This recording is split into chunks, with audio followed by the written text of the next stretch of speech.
We'll glance at the person at work, or we'll glance at the person online on our social medias, but we don't actually see them.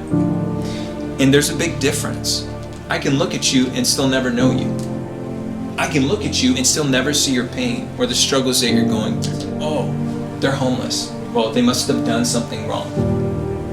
I don't know if they did something wrong, but we assume things. Or they must be into drugs because they're on the street. Why would I assume that? I don't know them. I don't know their character. But on the flip side, sometimes instead of thinking too little of people, we think too much of people. And we say, oh, they're this great, amazing thing.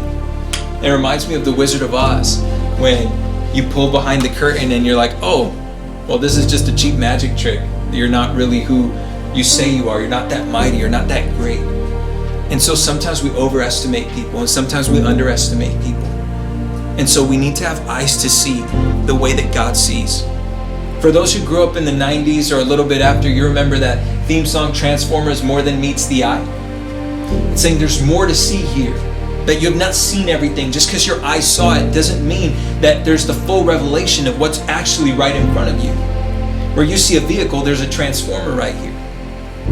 And so it's important for us not to be informed by our eyes, because our eyes naturally will deceive us for so many different things. Like, you might see a promiscuous girl today.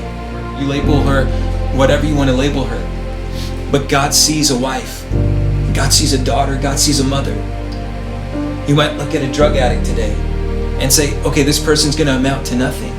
But God sees a businessman. God sees someone who's going to build his house. God sees somebody that's worthy to be redeemed. The truth is, a lot of us let our eyes inform us and not the Holy Spirit.